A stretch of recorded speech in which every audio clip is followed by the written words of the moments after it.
All right, we are now live. Excellent. Okay. So, welcome to the Tales of Waycrest, Session 1. I'm Dustin. I'm going to be the Dungeon Master this evening as we play through this tale of horror in this custom setting. Here we have Corey, and I will let Corey introduce himself and his character, and we'll move down the line to Joseph and then Mike. Hi, I'm Corey. Like you said, I'm playing Thronk, the half orc.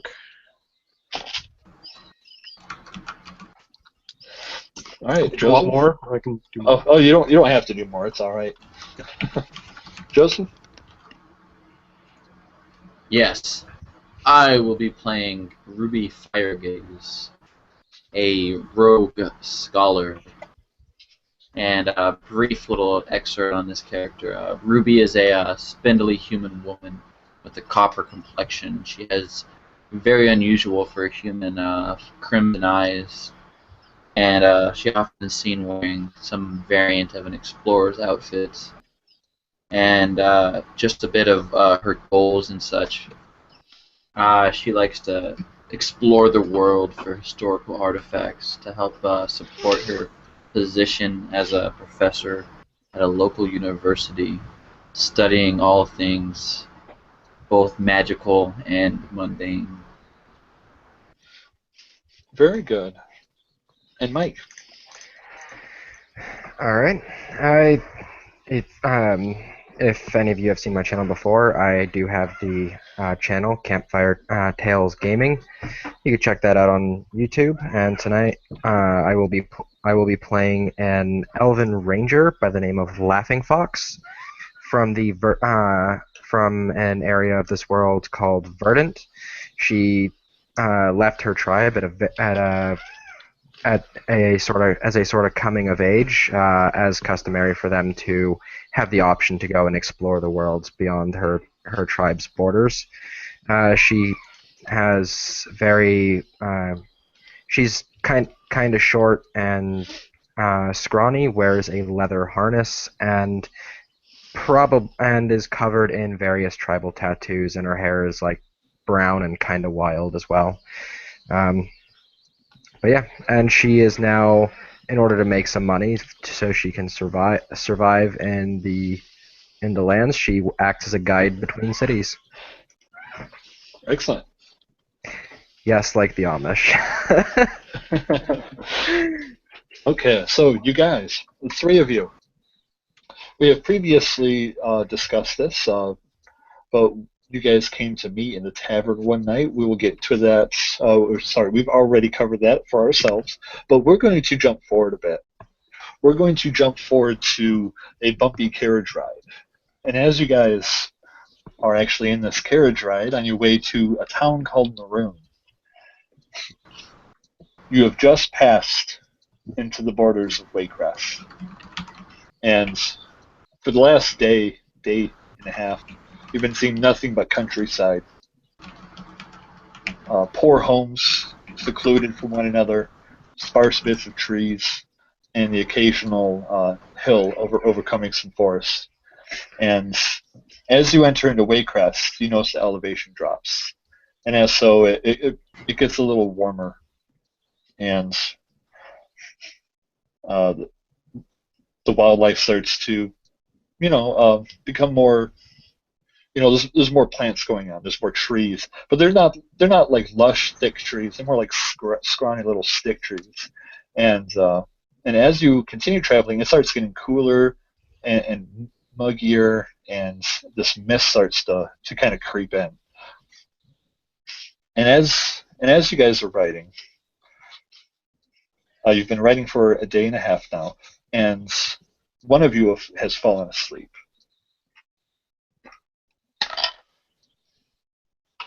Just as a note, while we're Ruby. riding around in the cart, I'll Yes. have just be kind of holding onto a small bit of obsidian and just like kind of lost in thought, pondering it.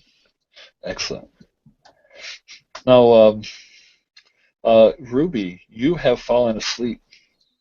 And as you're lying there resting in this bumpy carriage ride, you can't help but to recall some of the events that have happened over the last couple of days, such as stumbling into a bar and coming across your new traveling companions here, Thronk and Laughing Fox.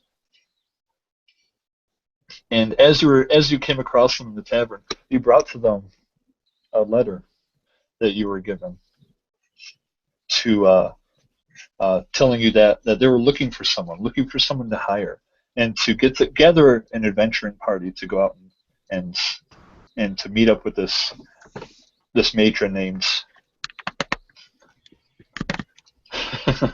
Be good if I had it here. Hannah Goodrow. And Hannah Goodrow is the matron of the Guild House of Goodrow, and she escorts you, and you guys are escorted into her estate. We remember speaking with her, and she says that she's had a disappearance in her family. Her cousin, Daryl Goodrow, has gone missing. He was living in Maroon, but just about a week ago they received a letter that you now have in your pocket. A letter from Penniless Okado, and the letter reads, "Dearest Hannah of House Goodrow, I am displeased to inform you of your family's loss of Daryl Goodrow. The family's estate was found abandoned a week ago, and no signs of Daryl or his wife and child have been found. We would like to seize the property, but would not do so without discovering the fate of your dearest relative. Please send representatives to investigate this disappearance of your family and claim the estates. We offer a fine amount for the property if you so wish to release it. Thank you, and our deepest condolences, Penniless Okado." And with this letter, you have all been paid ahead of time. You've also been promised to just do what you will with the estate after you have discovered the fate of Daryl Goodrow. But she kind of left an additional thing for you guys to do. She asked if you wouldn't mind discovering what sort of power there may be in these places that prevents the scrying of wizards to seek out the fate of my cousin. Because as you see, I have hired some wizards to take a peek into the mists, and they saw a great frightening presence. I'm not sure what may have overcome Daryl, but do take caution.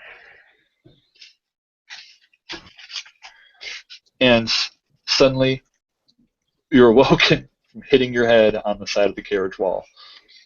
And as you snap to, you're inside of one of these old gypsy carriages with the windows over the doors, and you can fit about 6 people comfortably, being drawn by a couple of mules and a shady-looking coachman with his guard. And Ruby, you kind of snap to, and you look over to Thronk, and you also look over to Laughing Fox. And Thronk and Laughing Fox, how do you look there, sitting in the carriage? Laughing Fox is by one of the windows. She has the window open, and she's just kind of watching watching the horizon go by, watching the terrain change as they travel from place to place.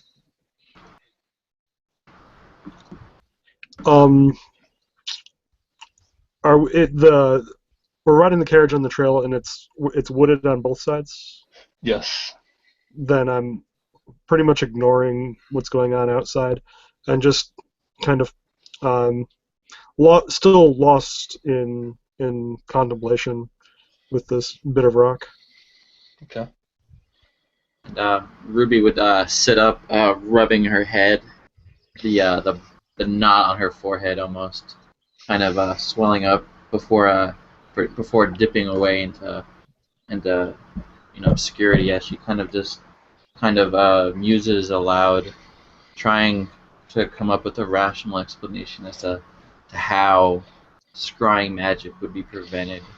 And for someone who doesn't really use magic herself, she is an expert at such a thing, and she would have to imagine that it must be some sort of a counter spell or some particular strange natural phenomena that is preventing the use of divination magic in the area. and she thinks to explain some of this to her friends and companions, but she kind of decides against it, realizing that perhaps this half-orc sorcerer and this somewhat simple-seeming wild elf might not get the finer points of the discussion. Ruby kind of thinking of her mother every time she sees Laughing Fox stare idly out into the forest. Excellent. So as you guys are kind of waiting to get to Maroon, we've kind of been waiting this whole way. It's been a pretty slow trip, boring, not all that exciting. However, all of a sudden, you hear shouts coming from the coachman up top. Get away! Shoot! Shoot! And you hear a whip crack. And the horses, or excuse me, the mules begin pulling the carriage faster. And you see the trees just outside begin going by quick. And the carriage starts bumbling around a little more. You feel the grooves more aggressively than you did before. What'd you guys do? I'm going to start looking out the window and trying to see what's going on. Excellent. Looking out the window, you would very easily see these wolves. Not just typical wolf. These look kind of mange-ridden. Like they've, of course, been living in the swamp for their entire life. They look like they have definitely seen better days. They don't look natural, like something has warped them.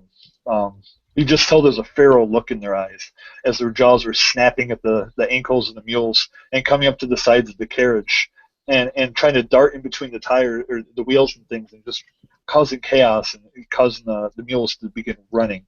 And the carriage is bouncing more aggressively and the coachman is pulling back on the reins, but nothing seems to be going on. Ruby would see this and not panic, but would definitely be alarmed. And you would see her kind of try to scoot up towards the front as she would pull out her pair of short swords, and she would eye the beasts as they weave between the wheels of the cart, and she would ready in action to swipe at one should it come within her reach. Excellent. So do you have the door open? The door, is it like completely closed in? Yeah, completely enclosed, old like gypsy caravan. Oh, kind of like. Okay, I'm trying to visualize what it would look like. I gotcha. I understand.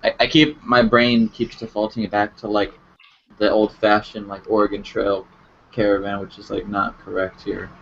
Then she would open the door and prepare to swipe at one should it foolishly poke its head in or enter her field of vision. Gotcha. Here we go. I can show you an image real quick. Here's more or less what it would look like. Okay. Then okay, yeah, that's close enough, I guess. The door would open up to see the people or the mules pulling it, right? Yes, I believe so. Yep. Then yeah. Sure. Okay, excellent. So as you open up the door and you see the coachman kind of sitting on the little bench that's on the front of the carriage, and he's bouncing around just as much as the carriage is. He's got a whip in his hand. He's cracking over the back of the mules. And they're pulling as fast as they can, but you see the wolves weaving in and out and snapping at the ankles of these horses.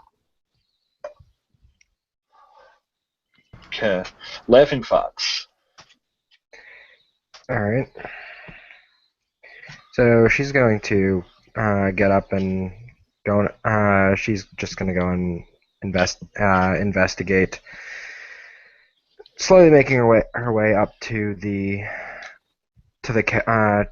front of the carriage to take a look at these wolves that she could hear outside.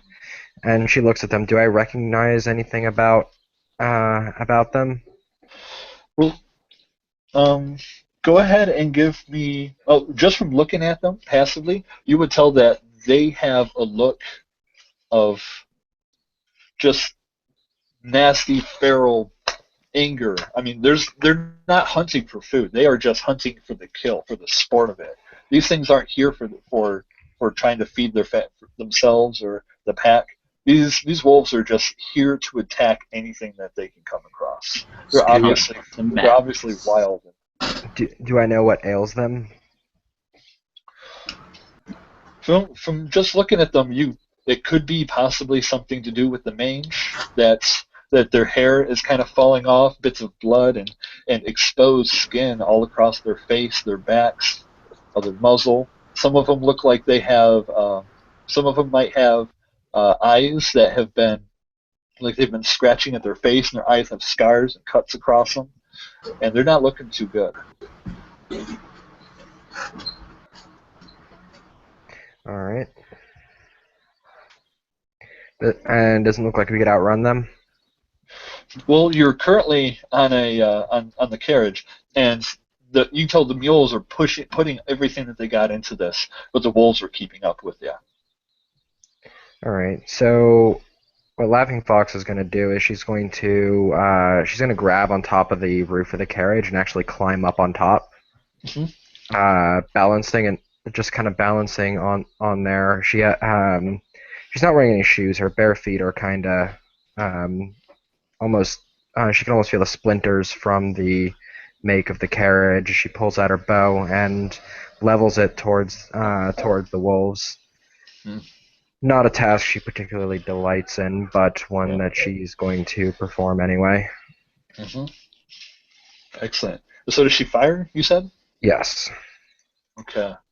Well, by the time you get onto the roof and steady yourself, then you'll be able to pull your bow up and fire.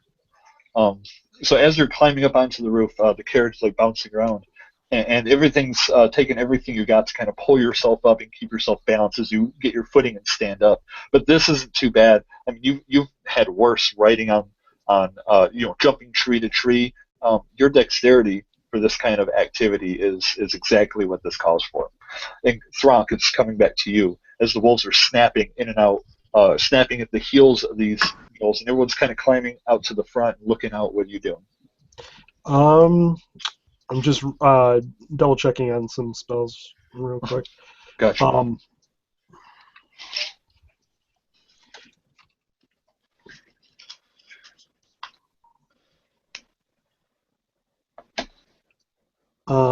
I am going to create a minor image just in front of the wolves, and it's going to be a flame as I get my bit of fleece out of the spell components and work it to work the fleece thin, and just concentrating on the image of a fire consuming the wolves and projecting that out in front of them. Gotcha. So to the wolves, it kind of looked like a fire explosion erupting from the bottom of the carriage. Excellent. And do they get a save against that, or how does that work? Let's see. If the creature uses an action to examine, then they do an intelligence check against it. Other than that, I think it's just they would kind of react to it. I would imagine that they would look at it and they might recognize it as fire. That's what I was and they might act accordingly. Like, it's up to you how you want to flavor it. I mean, you could, for example, have Thronk do an intimidation check against them, trying to scare them with the fire. What I would do. Well, seeing as you said it was, gotcha. Well, seeing as you said it was intelligence-based, these things are not intelligent. They are wild, feral beasts. And seeing this fire erupt from the bottom of the caravan causes them to immediately evacuate the general area and move off to the sides of the carriage. And so they've kind of spread away from the fire. And as this happens, they're now on the edges, about a good 10 feet away from the carriage now, off to the left and to the right side of the road, kind of weaving between the trees, but falling a little bit behind the carriage now. All right, and that's going to come back to you, Joseph. Or excuse me, Ruby. Yeah, Ruby would try? Would she be able to take a swipe at the wolves as they flee from the side of the cart? Yes. As this fire erupts, one of the wolves has to dart out from one of the corners near the front, and as it does so, you see an opportunity to strike. Yeah, she. What I would suggest that she sees the wolf charging for one of the feet, one of the hooves of Mhm. the mules, and as the creature's distracted, she would try to find an opening and stab at a weakness in the creature, trying to sneak attack it if possible Excellent. with a swipe of her short sword. Excellent. And he is too busy looking at these flames to see you coming, so definitely a sneak attack.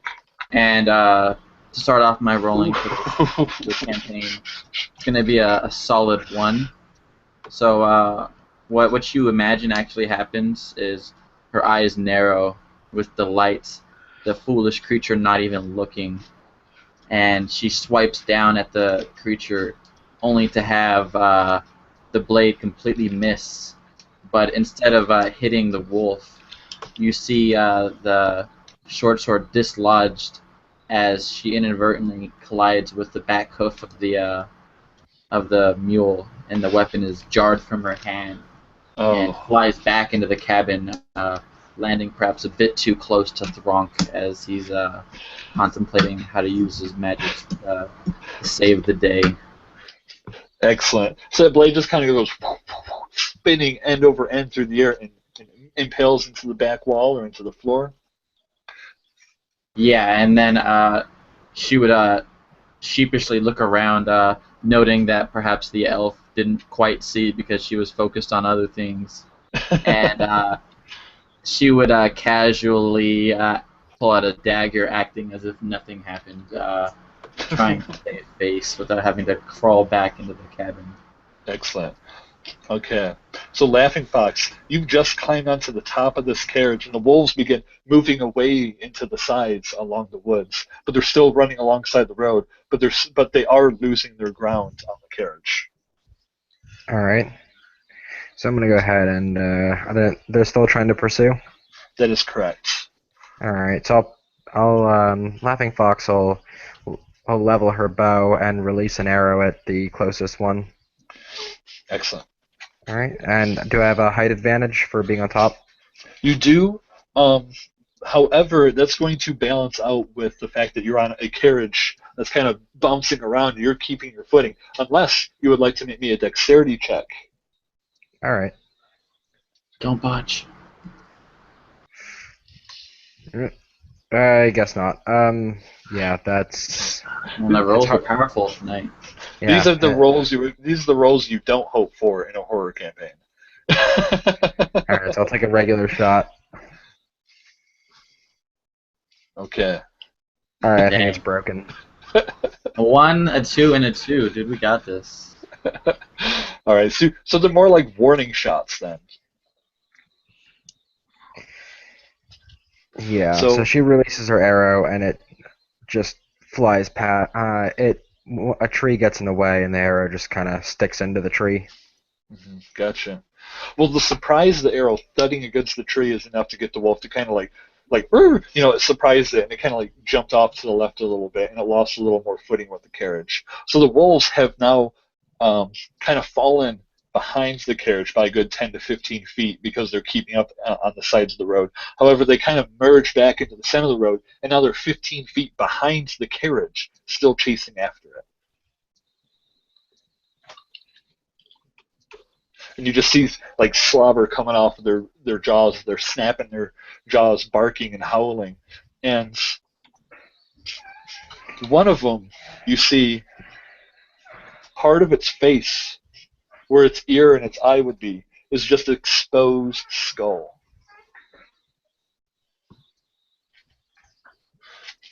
What do you do, Thronk?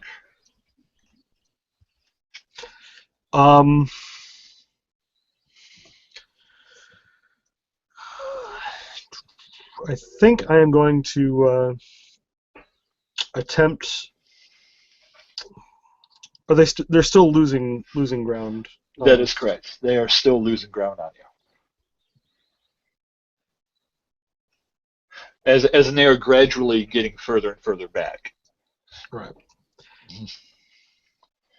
Well, I think I'm just going to attempt an acid splash toward them. Okay. Figuring even if I miss, there's still going to be a splash of acid Splash. right in Yes. And the one out in front is the one with that piece of its skull, of its head missing, where you can see its skull. And that one's like dead center out in front. there. They're kind of like in the flying duck formation. Flying V. Well, they're in the flying V. They're unbeatable. I don't know. I give up. One of I've them's seen those wearing a movies. hockey jersey.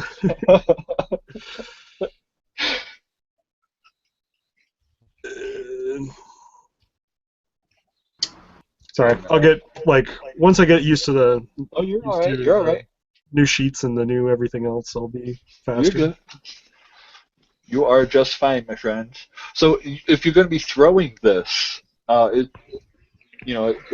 the same as Pathfinder. Just be a dex throw. Yep. A dex throw, what do you mean? A dex-based attack. It's a spellcasting modifier, because it's a spell.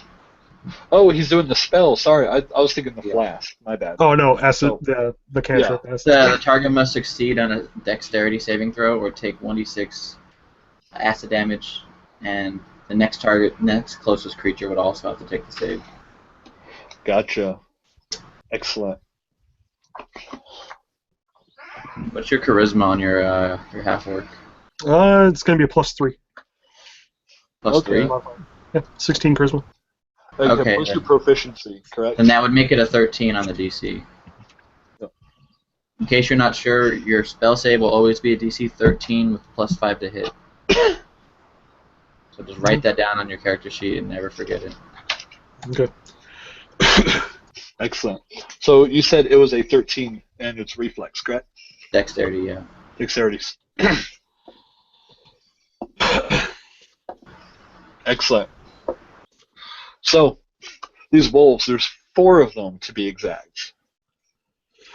It targets 2 of them. It targets 2 of them? Excellent. Well, the first 2 definitely failed the save. So the one out front with the bit of skull exposed, and the one right behind him, I don't know, maybe he's got like a big nose. It's like his lackey. You can kind of like to see the relationship going on there. But you see these 2 right there in front, and they're the ones who are going to take the entire acid orb to the face. They did not even see this coming. And so how do you do this? Okay. So 1d6 acid damage. Ooh. Yeah, that was great. Well, you can roll for the second one, I guess. That's better. Awesome. So the first, go ahead. You can go ahead and describe it. Yeah, you go for it. Tell me what 1 in that 5 damage would look like. Oh, I'm just rolling. I'm like just kind of leaning out, trying to get a view of them behind the carriage as we're going along, and reaching my arm out just enough to make a motion of throwing this, even though there's no physical object being thrown. It's still a throwing motion to propel the power through the, and it splashes almost between them. One of them almost square in the face, and the other one just getting a bit of the splash, as it were. Excellent. So the one out in front, the one with the, like I said, the leader, obviously, he doesn't really get hit by much of it. He's a little too fast, and it kind of erupts. Like you said, he just gets a little bit of it, but the other one pretty much gets it right in the face, and he's now looking worse than his leader is. So there's just this acidy ichor ichor, I don't know how you pronounce it, all over his face, and he's slobbering, and his skin is peeling away. You can see the blood starting to come up to the surface of the skin and start to pour out of its muzzle and across its nose. And it doesn't seem to care. It is just focused on catching up to you guys. However, it is obviously losing grounds and losing ground quickly. All right, so Ruby. Yeah, Ruby would hear some sort of strange yelp from behind her as the wolves are kind of doused in acid, and she wouldn't try too hard to climb up on the roof and start throwing things at them or whatever. She would kind of just take her seat right next to the carriage driver, her weapons drawn in case something tries to ambush their driver. Ruby, while she knows many things, she tries to avoid the more mundane things like how to drive a cart. That's not quite nearly as interesting as the theories of magic and the weave and how that whole theory of existence works. Gotcha. So she'll just ready in action to swipe at anyone who tries to come at the driver or the mules. Excellent. So as you're standing there preparing yourself, Laughing Fox is still up top on the top of. Thank you for the candy, hon. Is on top of the carriage, and the carriage is still bouncing around and things.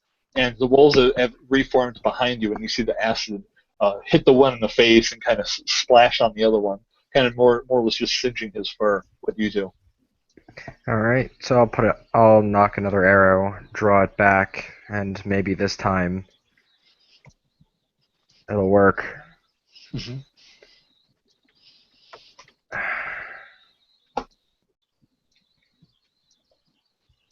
So that's an 8.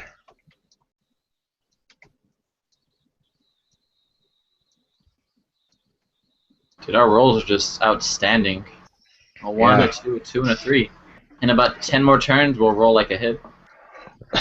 So you were firing. Were you firing at the first one, Yeah. the leader? Well, he kind of sees the arrow coming and steps out of the way. And go ahead and roll your damage for me because it hits the one directly behind him. All right. That would be 6 points of damage.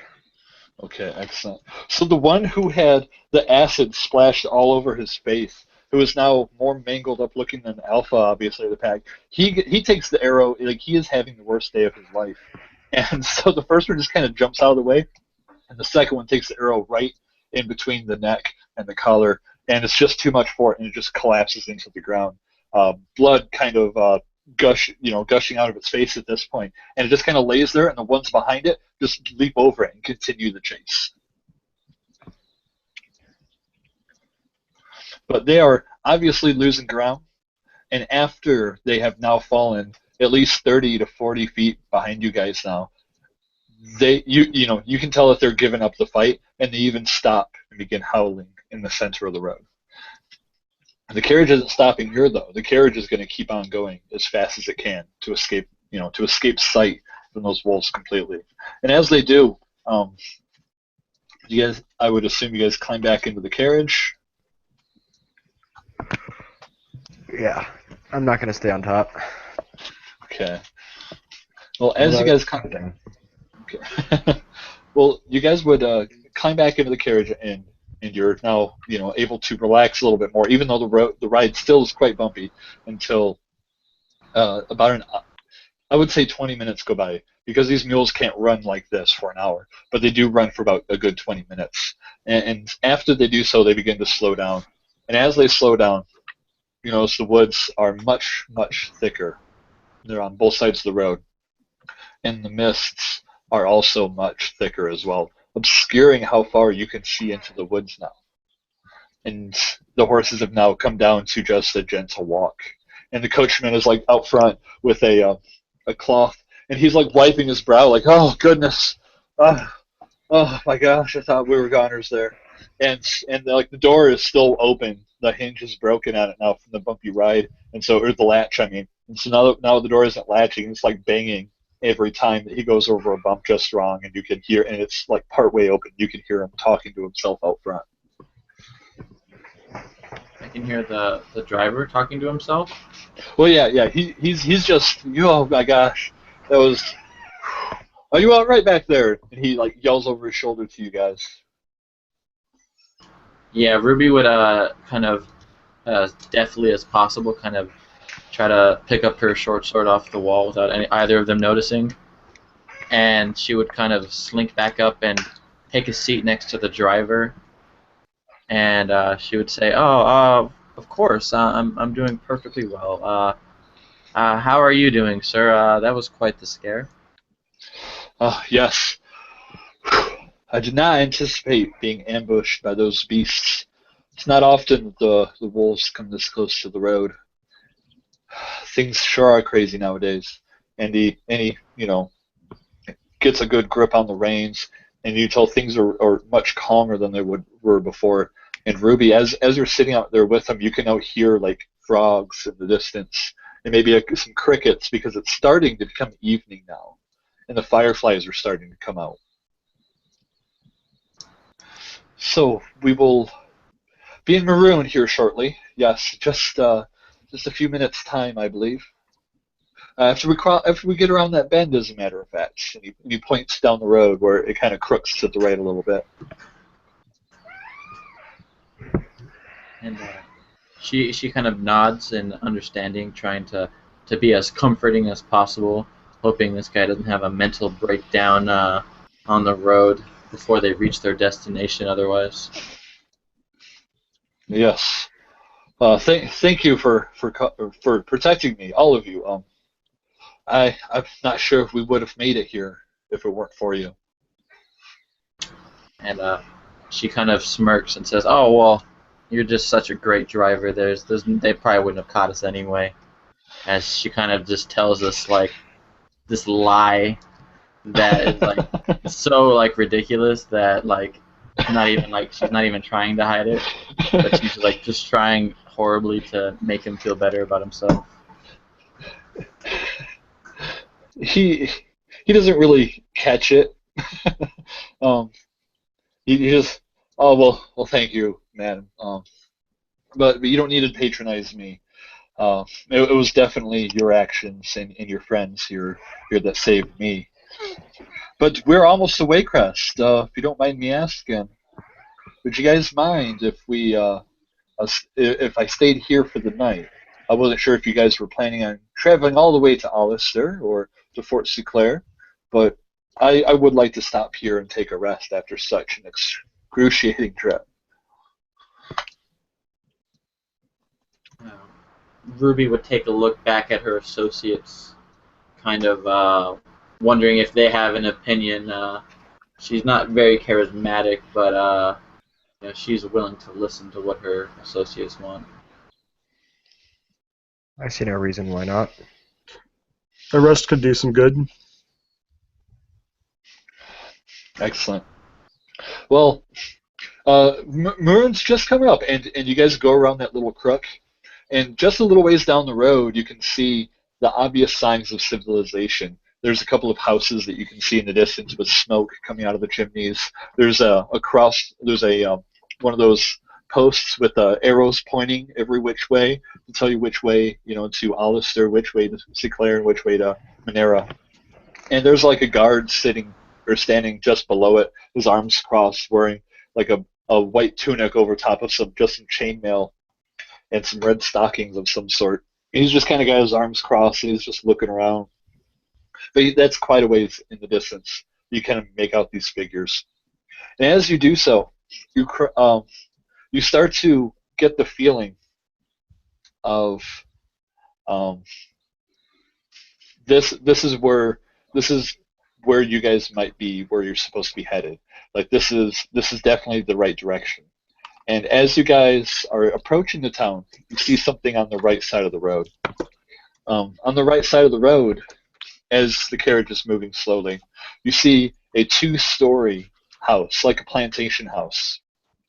And this plantation house is beautiful and white, and it has a front porch with the wraparound railing and the supports that look like columns. And just to the right of it, you see a shed. A shed, obviously for work, for keeping horses in, and a pen just to the right of it, made of, it's got a fence made of wood, this kind of timber that has been placed together to create a makeshift fence. And lying in this pen is a dead horse, and this horse is lying on its side, its entrails and its guts coming out of it, out of the center of its body. Obviously, has been ravaged by the wildlife. It's been here for a while, and no one has taken any stops to take a look at it. And you just see flies swarming it, thousands of flies just swarming and feeding off of this dead, rotting horse. And the house, its front door is wide open, mud everywhere. This house is just a mess. And as you notice the mud, you also realize this entire town is kind of soggy. The road is muddy. There's puddles about 2 to 3 inches deep everywhere. It's like this place just had a very good rain the last night, and maybe it had just passed by the road on the way to Monera, like just coming out of the south. And Would Ruby know anything in particular about this town with like a history check, anything unusual or Sure. anything like that? Sure, if anyone would like to make a history check for something about this town, you're more than welcome. Oh my god, my rolls, dude. Oh, Jesus. Like nothing but ones. As the guy who is normally the designated terrible roller, I assume that this is all my fault, so...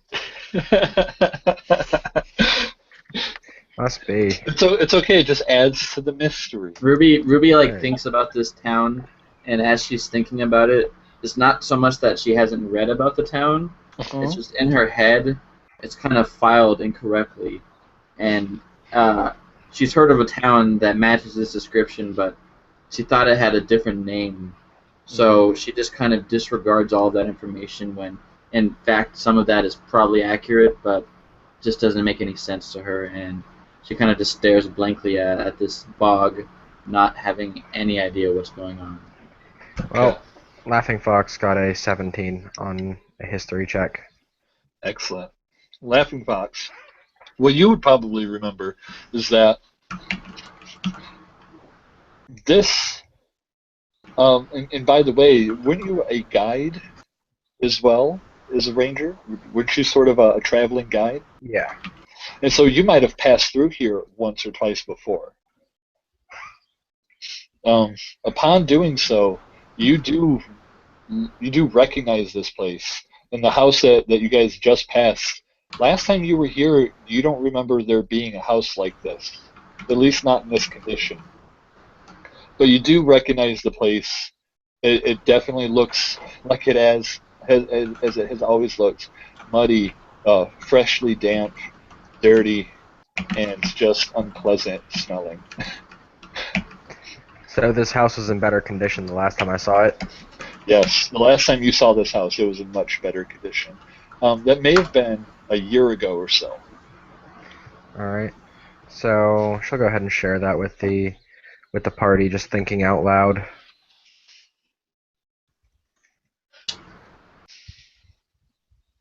Ruby would hear this and stroke her chin quizzically, not quite sure what to do, and she kind of has this awkward moment where she just kind of has to look through her paperwork and notes, trying to figure out something going on here, but seems rather disorganized from the travel, and after like a quick search, she kind of just sighs and just hopes that Laughing Fox knows something more that obviously she has no idea about.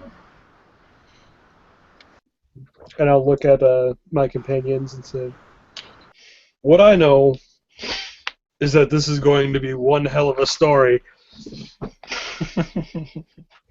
And I'll start walking toward the... I don't like this place. Well, you guys are still on the carriage, unless you decide to get off here at the house. But the carriage is planning on going into the town. This is the You're- house that we were... It's on You're the good. outskirt of the town. Yes, it's a good football yard, football field away. Isn't this the house you were supposed to check out, or... Perhaps we should check it out in the morning. Well, we're already here. Yeah, this is And the town of Maroon, and if you recall, Maroon is the town that Daryl of the House Goodrow lived in, and that this is the town that you were sent to by Hannah Goodrow. All right. But Laughing Fox is way too curious to simply pass this up, especially since you said the door was open with mud tracks inside. That's correct.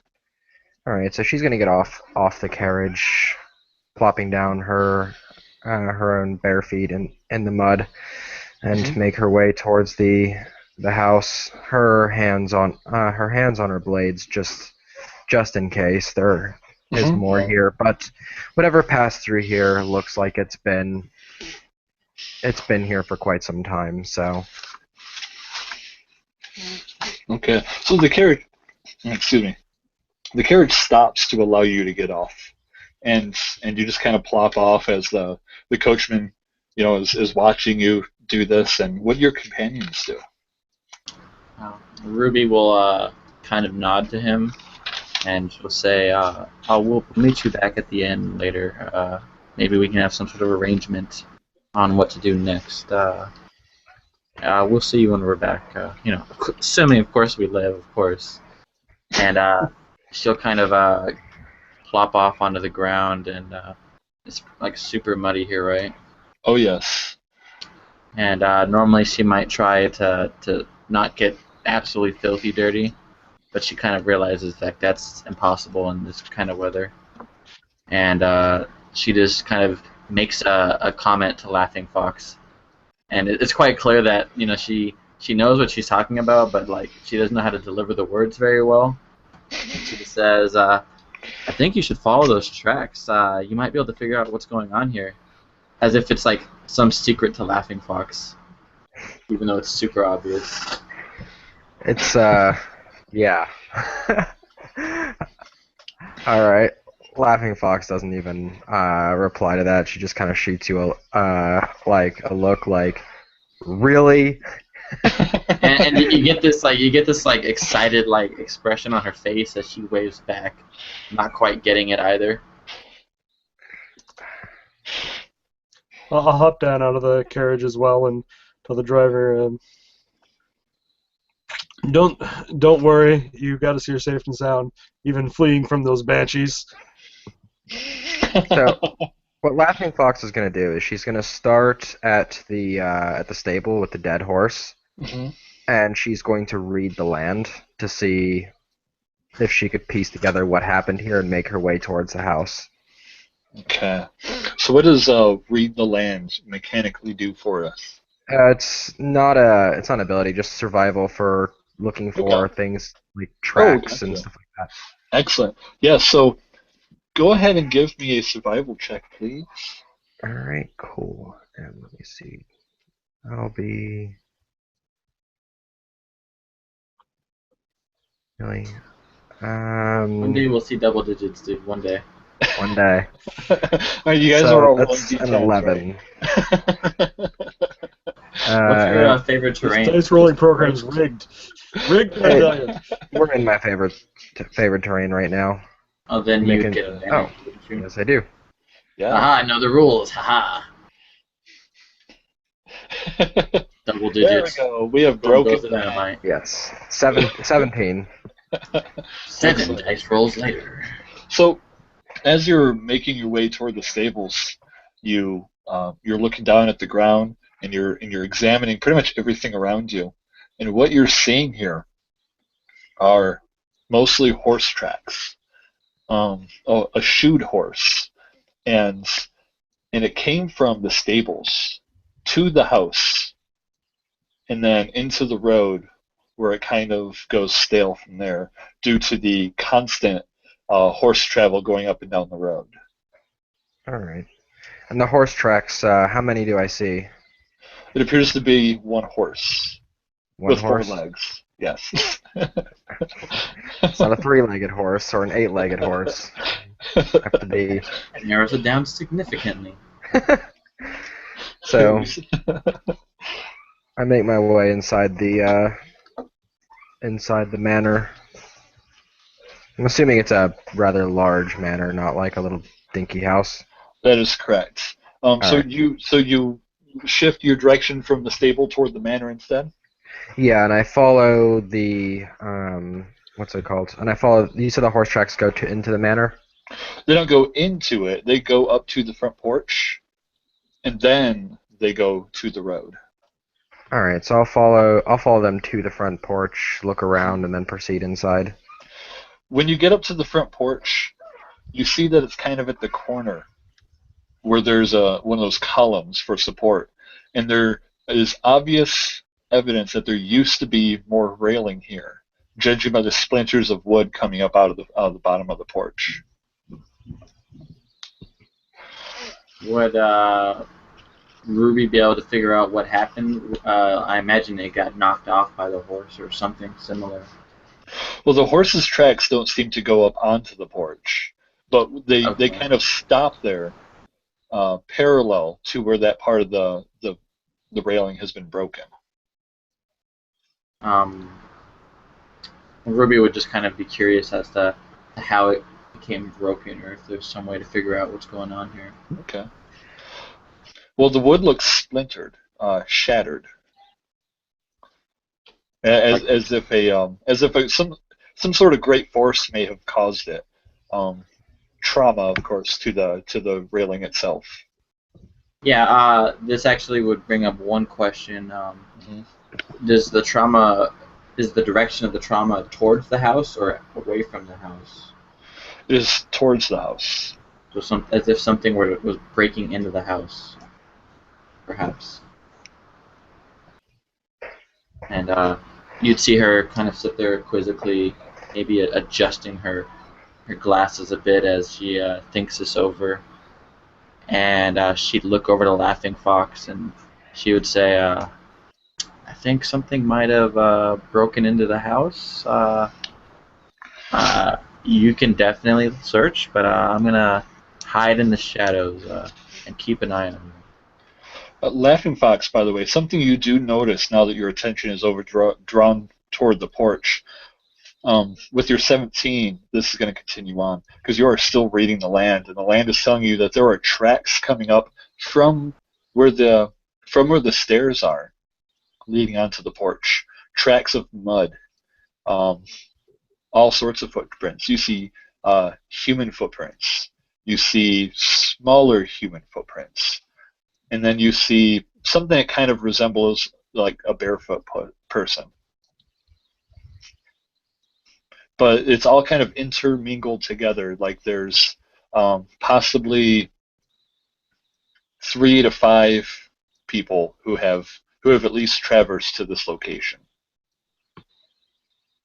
All right, and they all so 3 to 5 people, one barefoot, like, and the rest are what's it called? Like, I don't know, like 3 humans and 3 something smaller. No, equivalent to about 3 humans, one thing smaller, and then some barefoot human-sized, maybe a little bit bigger than human-sized. If it were human, it must have been a pretty big foot. All right, I'm gonna moving. pull out my hand axe at this point just to be prepared for Mhm. what might come. Excellent. Ruby would probably be looking at Laughing Fox as she kind of notices the tracks. And, she's not quite as experienced at tracking as Laughing Fox. But she would kind of remind Laughing Fox, I think we're looking for a man, his wife, and their daughter. She kind of makes a note that one of the tracks is indeed smaller than the others, right? That is correct. And she says, perhaps these are the tracks of the people we're looking for. Maybe. I'd like to get a better look inside the house. Yes, and the tracks all lead into and back out of the front door, which is wide open, and there is no light emitting from inside. All right, so Laughing Fox is going to go ahead and go inside. She is quite accustomed to the rather dark places in the world. Excellent. So as you enter into the house, you see that the mud continues on into the house in the same fashion as it was on the porch. And the first thing you notice is the large, elaborate rug that is sprawled out before the two front doors here that open up. And the mud covers it. You can't even tell what kind of pattern there may have been on this rug at one point, because it is just completely absorbed with water and mud. And just off to your right, you see an archway leading into another room full of barrels, bags, and all sorts of crates. Obviously, some sort of storage room.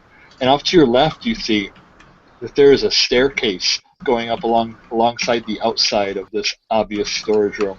And in the corner is some sort of study. And in the furthest to your left wall, you see a chimney with a cooking pot in front of it and two very comfortable plush red chairs. And the mud kind of tracks its way into the storage room, up the stairs, and into the den area in the corner. Alright, so I look through the storage room if there's anything interesting there. If not, I'll proceed to continue to follow the tracks up the stairs. Okay. So as you enter into the storage room,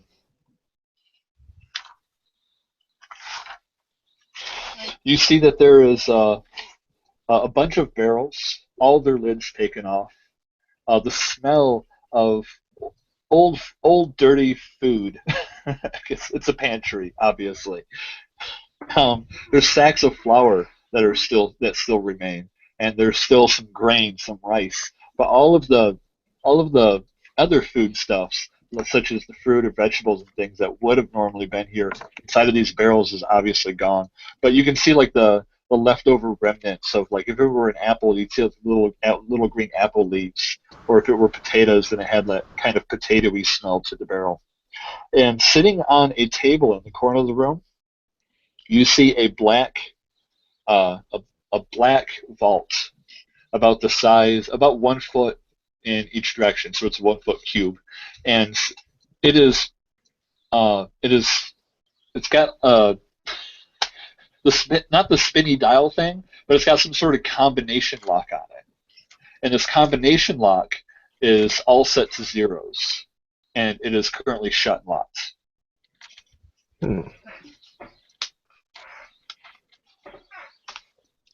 I'll go up to that and try to open it. Okay. I'm not going to change the dials from the zeros. Okay. Oh, did anyone else have anything? Oh, I thought I heard someone else. I mean, Ruby would investigate the safe to see if there's anything, suspicious or traps on it or anything like that. I mean, Okay. this is a low magic world, right? Pretty Yeah, low. this is a pretty low magic. This is a pretty moderate to low magic world. So she wouldn't expect there to just be like tons of magic traps everywhere, but she would at least give it an inspection before her friend Okay. just yanks on the doorknob or lever or whatever. I gotcha. Well, just taking a glimpse at it, you can tell that this is just kind of a safe sitting on top of a table. And Thront goes over and just puts his hand on the little handle and pulls it, but it doesn't open. It just it's tight, it's sealed, and jiggling the handle doesn't seem to do anything. Would from what we know, we kind of have free reign over anything we find as long as we discover the whereabouts of the cousin, right? That's correct. So Ruby wouldn't have any problem trying to just take the whatever is inside of the safe because she has permission to. Mm-hmm. Would she be able to kind of try to figure out some sort of combination just by listening in and maybe investigating it and trying to determine if there's some sounds in the back of the thing as she messes with the lock? Would this be quote unquote be lock picking? It could either be lock picking or investigation, since she's trying to figure out what's going on. Yeah, whichever one of those you would like to attempt with. Yeah, I would do investigation. She would think back to her times.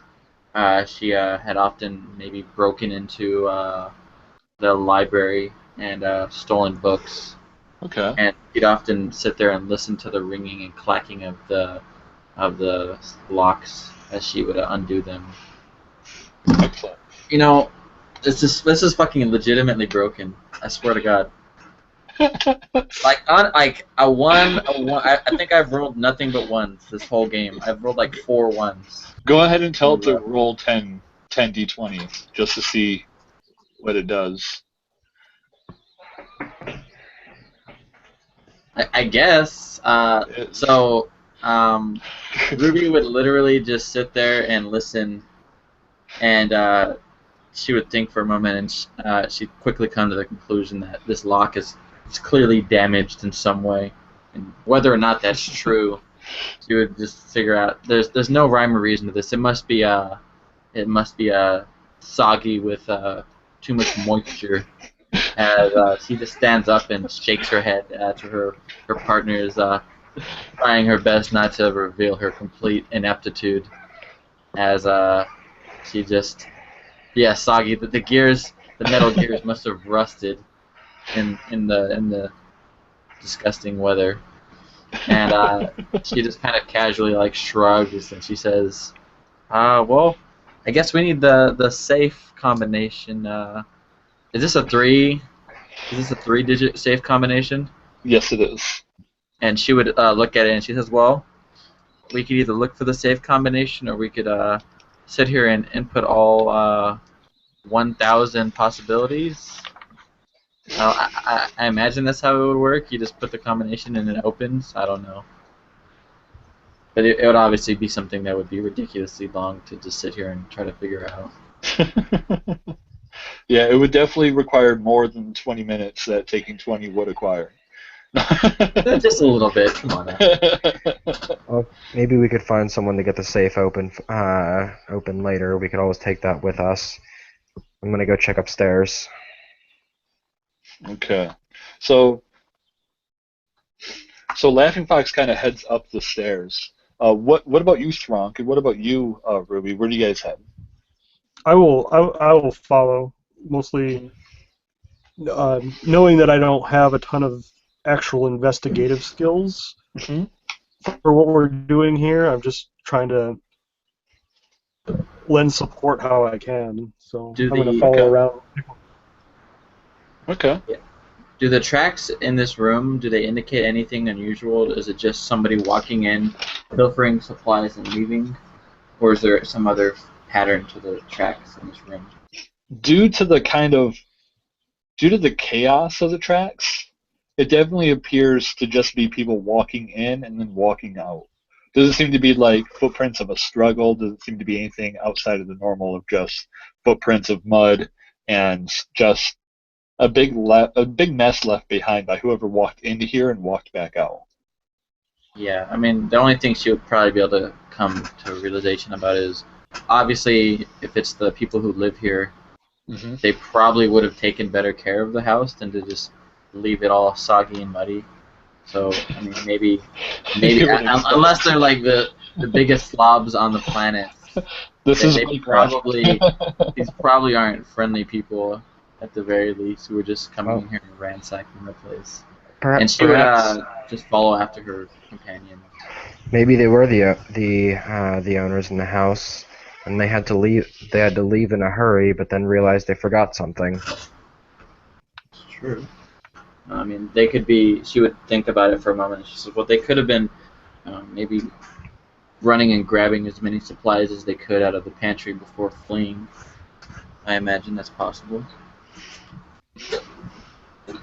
Okay. So as you guys head up the stairs, you're following the muddy tracks, and they head up the stairs, and you come up to a landing area where there's a big window, and this big window is just dusty, and there's like a little muddy handprint on it.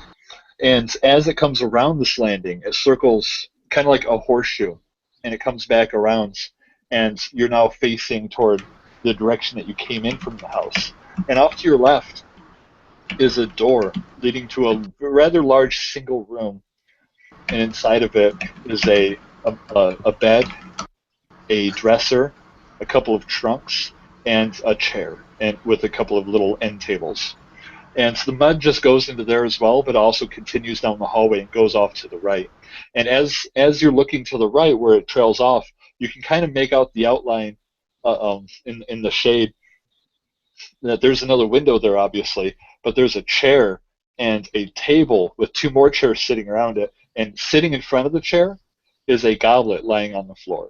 And the mud just kind of pools around where this chair is sitting and then goes further off to the right where you can't see around the corner no more. On the goblet? Mm-hmm. Does the goblet look valuable? The goblet appears to just be one of those old, like you expect to find in someone's home, just like a wooden or pewter goblet. Okay, so nothing. We haven't noticed anything in the house yet that looks valuable.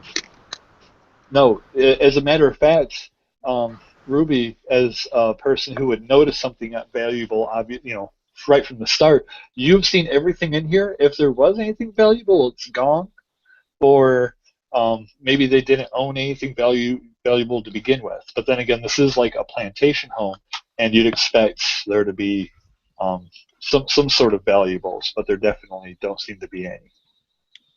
The only thing of any potential value might have been the safe. Mm-hmm. Is the safe like too heavy and big to carry out, or what? Well, did you try to pick it up? Oh, well, you said it was on a table.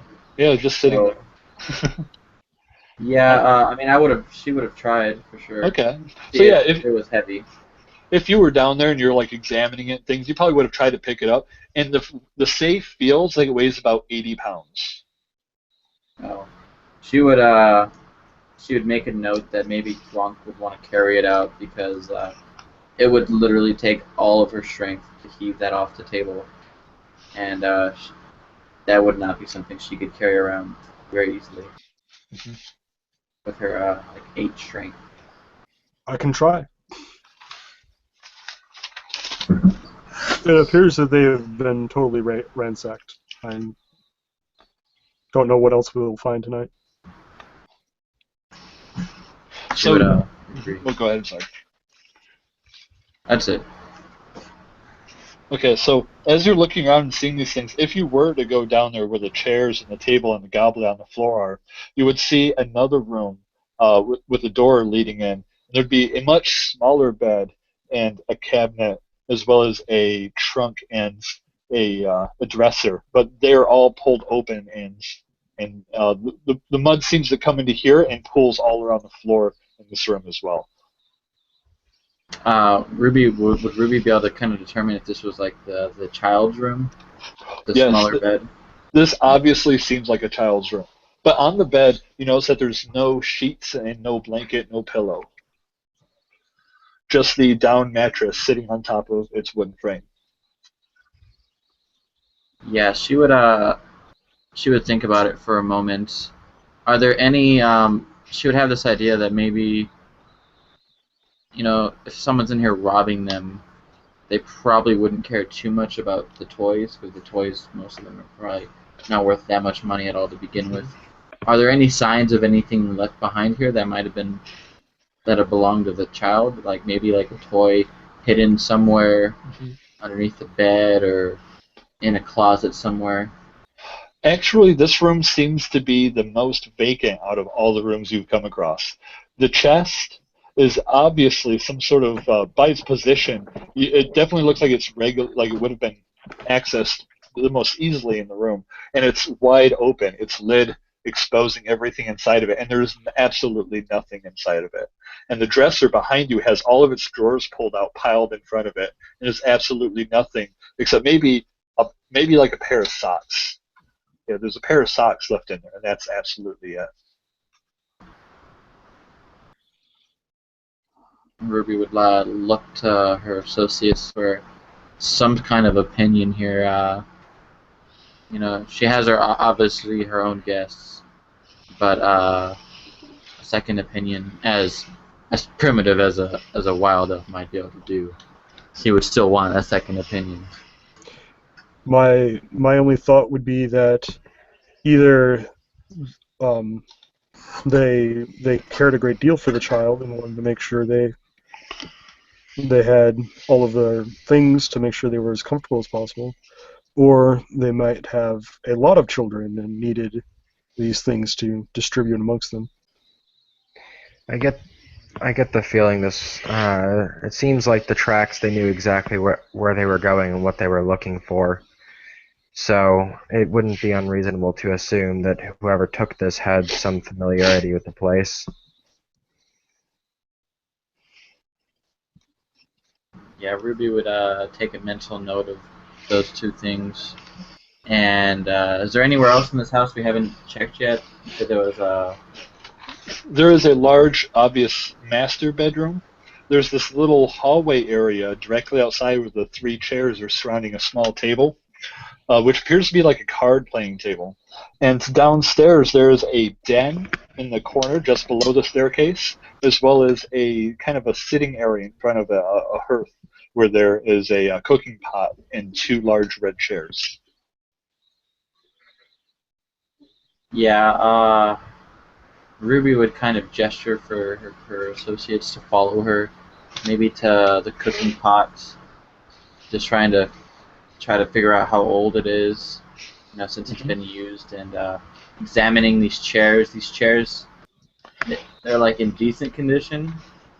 So you went downstairs into that area where the hearth is with the chairs and the cooking pot, correct? Yeah. Okay. So when you go down there, the red chairs are in pristine condition. Maybe a little bit of mud slopped on them, but only because of the tracks that go so near them. And the tracks kind of lead past the entire hearth area, not even attempting to go near it, and go into the corner where there is a little writing desk set next to a bookshelf.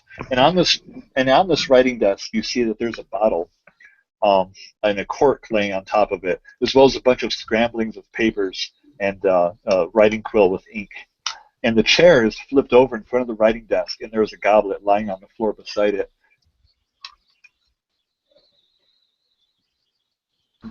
Is there any paperwork still left there? Yes. Ruby would kind of adjust her glasses and take a look at it, trying to see if there's any scrawled notes on the paperwork. Mm-hmm. As you're looking over the paperwork, this is obviously a merchant's account book, and he's keeping track of his exports, and most of it is cotton. Cotton? And, yes, most of it is cotton, and it all mostly seems to have dealings with a man named Penniless Okado, who is, in fact, the same man who sent the letter to Hannah Goodrow in the first place. We've heard of his name, right? He's the one who signed the note. Yeah, he's obviously the one who signed the note. And Hannah mentioned meeting with Penniless Okado, the one who had sent the note, and he's the one requesting that representatives come down to either claim the estate or to pass it over to the Chamberlain there. That way they can seize the property. I'm gonna go and pretend I know what I'm looking for at the hearth. Okay. Mostly, I'm curious as to. I'm assuming there's no fire burning now because it would have burned out. Mm-hmm. Yes. So I'm just trying to get. There's nothing warm or anything because it's been a couple of days of travel after they've gotten a notification that these people are gone.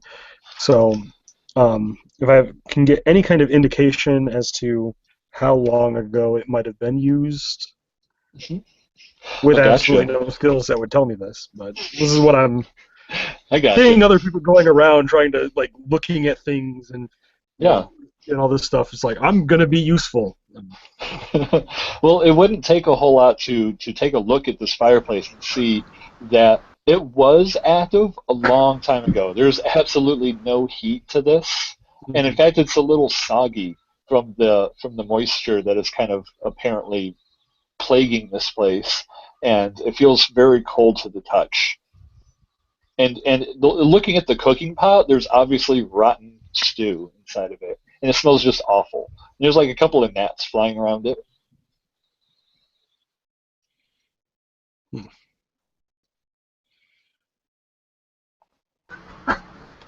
Well, it definitely seems like that for whatever reason they left or were removed in a hurry.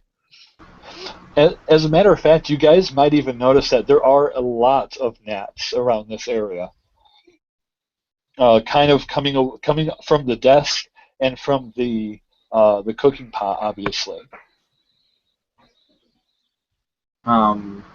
Ruby would kind of look around. Is there something here that we're not quite seeing? Well, Like, I wasn't sure if you guys remembered me saying that there was a bottle sitting on the desk and a cork laying on the desk beside it, and then there's a flipped over chair and a goblet laying on the floor, and as well as a bookcase next to the desk as well. yeah. Is there any way to smell or try to figure out what the object is in the bottle?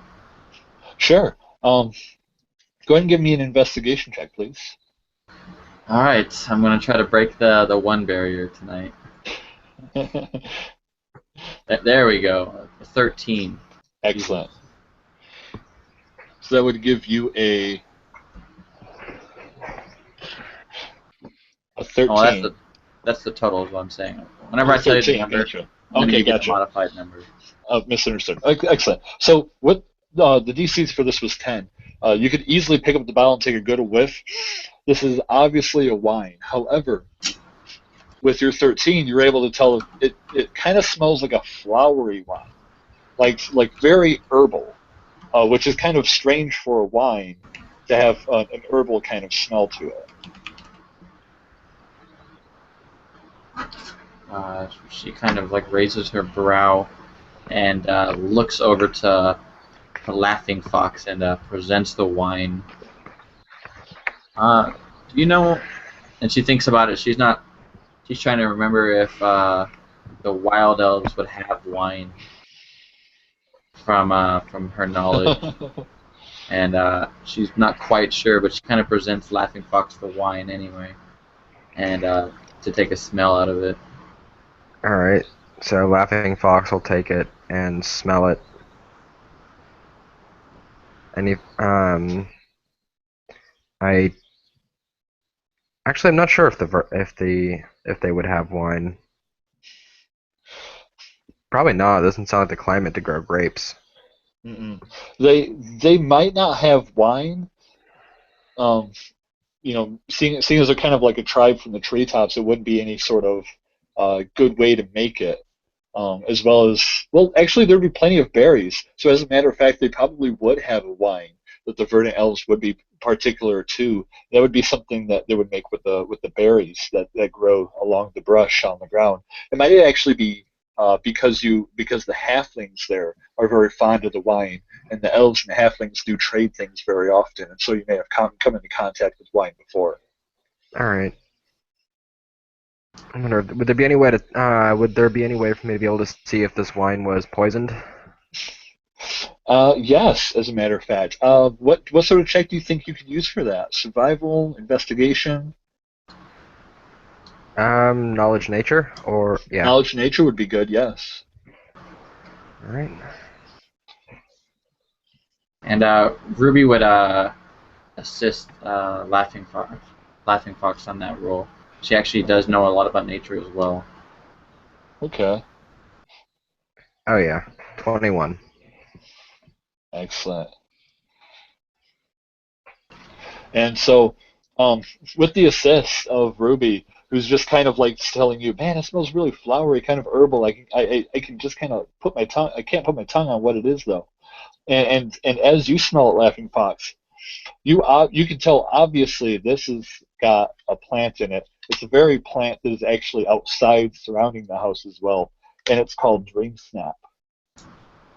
And this is a type of sleeping plant using herbal remedies to help people rest.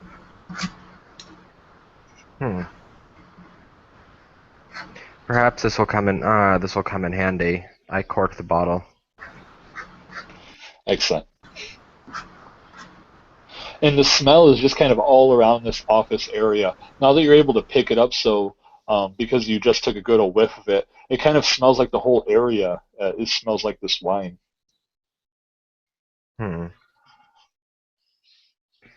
Maybe someone was trying to. Maybe someone was trying to. Huh.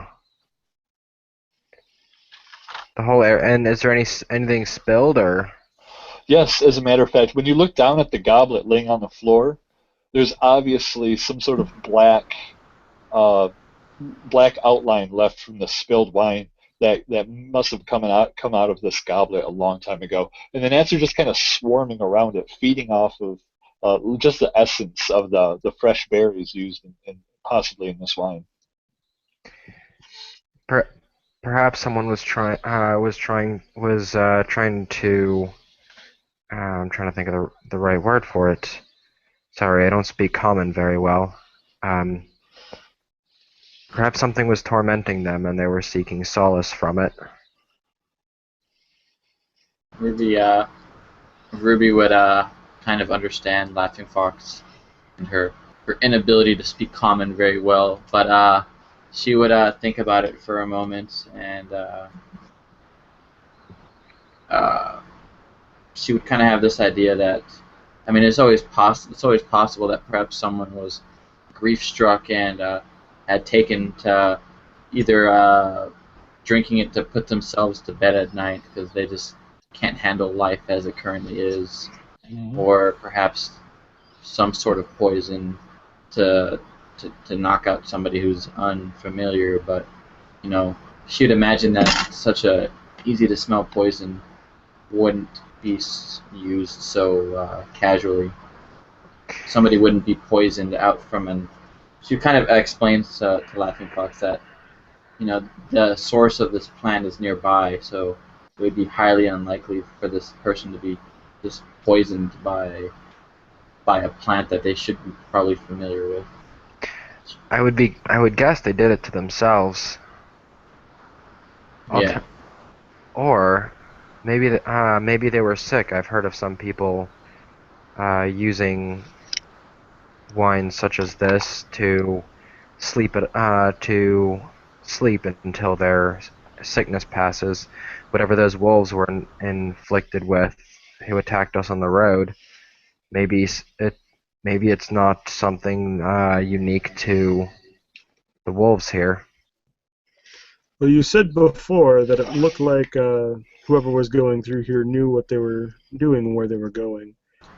Perhaps they had a staff, and one or some of them were responsible for this. If they trusted the staff enough, they could perhaps explain away the smell. Mm. I don't think these berries are strong enough to kill, though. Why would they want to But put them to sleep? but it could be easier to carry out somebody who is knocked out than it is to carry them when Wait, they're screaming and struggling. this is true. There was a goblet in the child's room, right? It wasn't in the child's room. It was with the chairs and the small table just outside of the room. Yeah, I remember that. And the only room you haven't been into yet was the large master bedroom upstairs. Let's Isn't go there like check. another place outside of it as well that we needed to check out too? Well, the area just outside the master bedroom is the same area as where the chairs and the table are at. Okay, then yeah.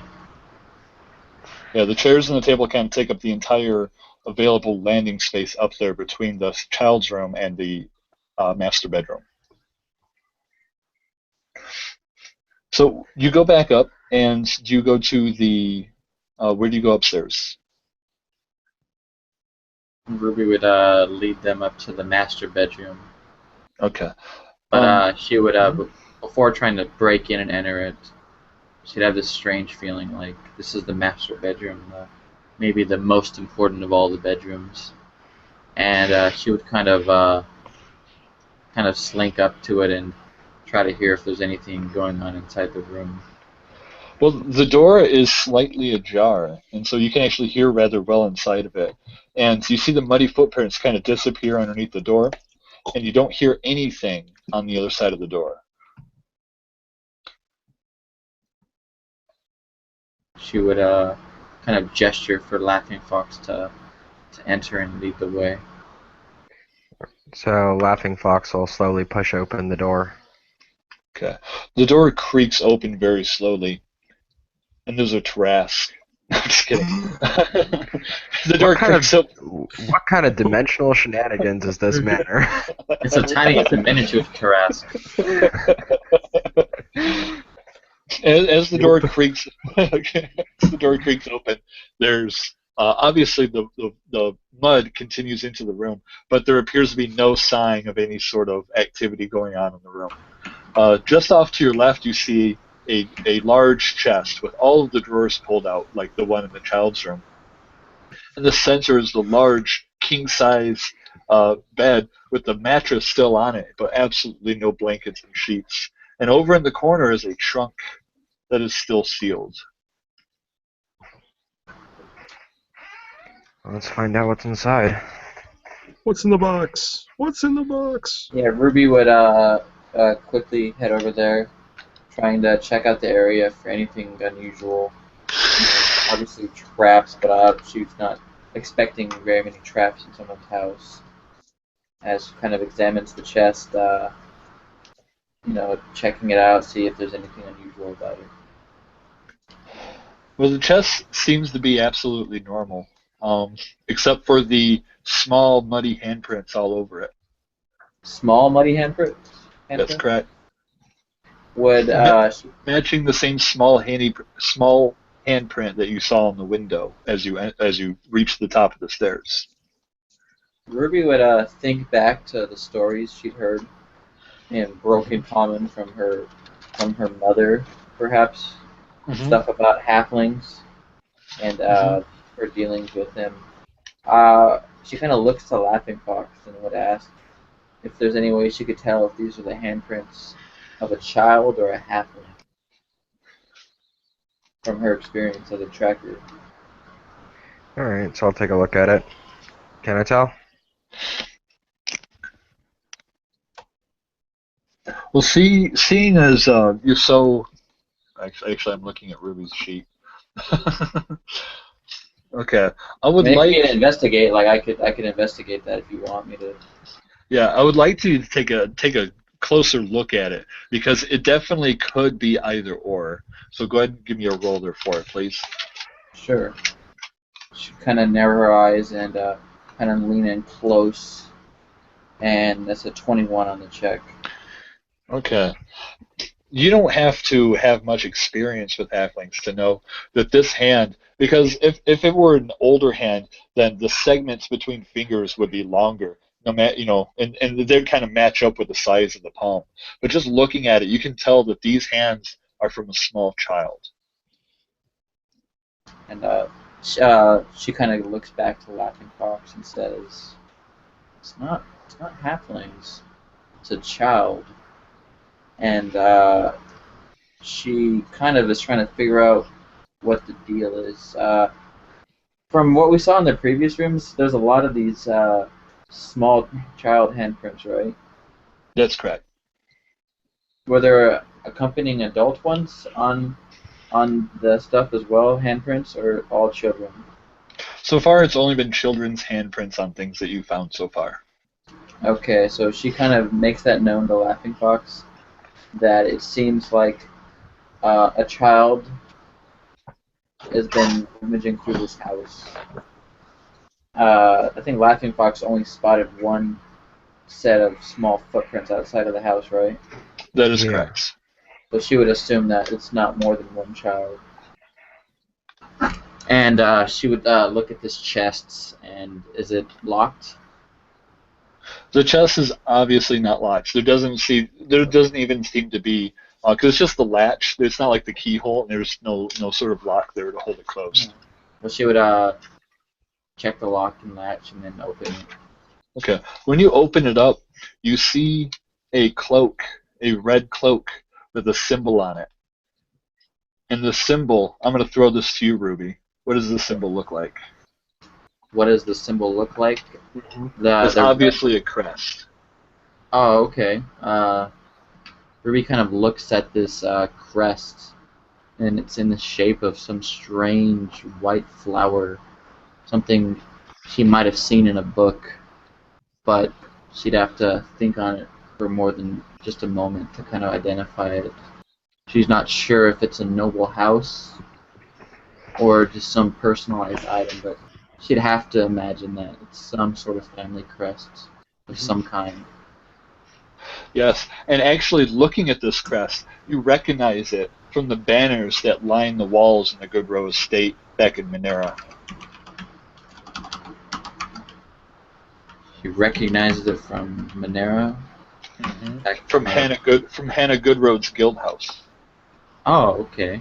So she kind of thinks about it for a second, and she remembers that this white flower is some sort of house symbol for. It is, what is the house called? I'm sorry, house. Good. Is it just House Goodrow. Goodrow? Yeah. So she kind of notices this and mentions it to Laughing Fox that this cloak is obviously property of House Goodrow, and she'd kind of carefully pull out the object, the red cloak, right? Yep. Is it like fancy in make, something like? Oh yeah, this thing's very ornate looking. Extremely high quality.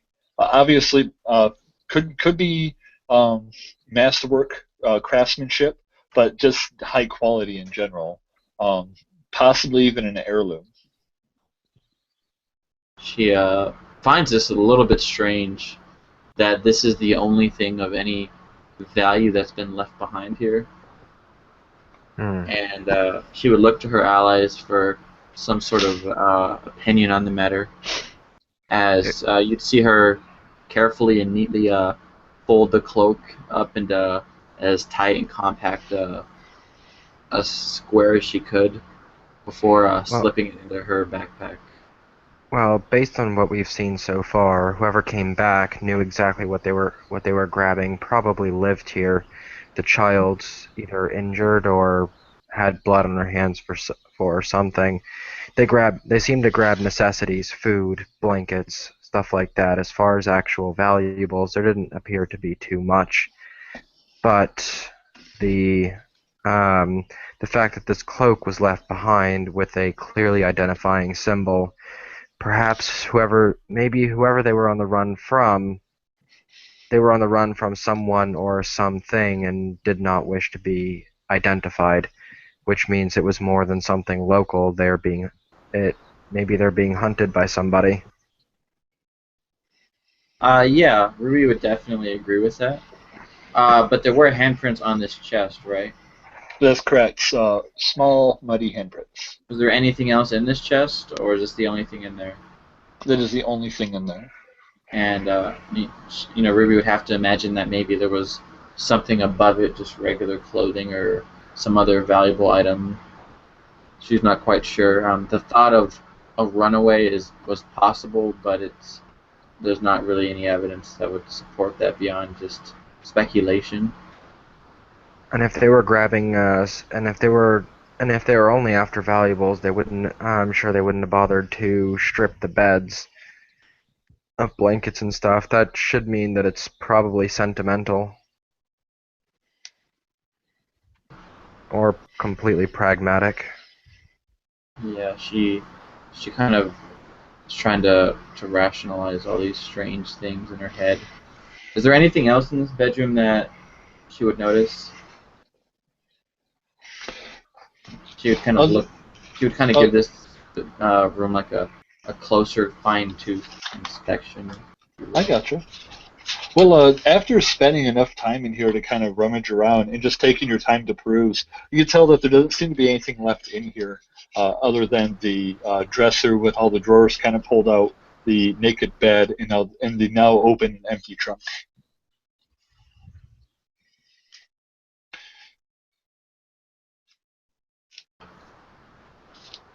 Hmm. I suppose why don't we grab that safe sitting on the table? We could find somebody to get it open for us, or perhaps the sorcerer with his acid might be able to uh, well, melt the It could be hinges. with a chance, but I don't know. If the acid I can create is powerful enough to eat through it, it might damage whatever might be inside of it.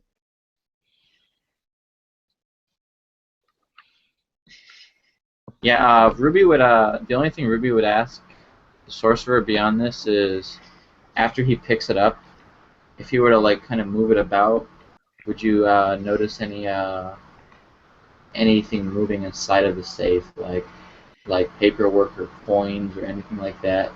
Like if he kind of shook it a little bit, to see if there's something inside of it. And And I Ruby could will, help him if it's really heavy. Okay. yeah, and I will try to grab it, lifting with the legs, help a lot trying to move cargo on and off of ships and things. Yeah. So I know Uh, how to and attempt to lift it without injuring myself. Ruby would give you like that really awkward. Remember, bend at the knees, not with the back. Stuff that you would obviously know as she's like trying to Right. coach you up in like the most just inane, just dumb way possible. Right. I got this. Just give it an oomph. I don't know if you wanted a strength check on that or. Well, yes, go ahead and give me a strength check to see how well you carry it. It's obviously within your possibilities, but Ruby let's was see. helping him lift it up for whatever that's worth. Okay. Well, with how dice rolls are going tonight, this is going to be great. We'll see. Well, assists pretty much just give the assisted advantage, correct? Yeah. I believe that's how it works. I'm not sure which one of those is the first one, and I'm not sure why I rolled 3, but The Okay, second, well, it would be the 11 plus whatever your strength is. excellent. Okay. Um, so you pick this thing up I with. added the modifier to it already. Oh, excellent. Oh, okay, gotcha. So you pick this thing up with moderate ease. It's definitely not something you could like just football throw or anything, but you're able to pick this thing up and get it into a comfortable position where you could pretty much do what you needed to with it. Okay. Do I get any sense that there's a shifting weight, or do I hear anything moving as I'm picking it up? Or If there is anything in it, it's not of noticeable weight. okay, We might suggest that it would possibly be paperwork, something the child wouldn't bother with. There's no smudges on this, right? Nope, there's no mud on this safe at all. Ruby would kind of ascertain that the child, if it was the child pilfering the stuff, the child wouldn't have any need for paperwork.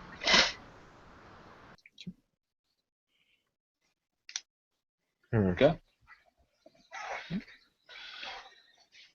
I'm gonna Mhm. go ahead. Oh, you're fine. You're fine. I was just gonna say, well, we've gone through all the rooms. What do you guys do next? We'll follow and the tracks. Do they stop in the master bedroom, or do they keep going back out, or? Yeah, they go into the bedroom and then circle around and come right back out. All right. Every track is led into the house and a room, and then back into the main room and all the way back out to the house, All or right. back out of the house.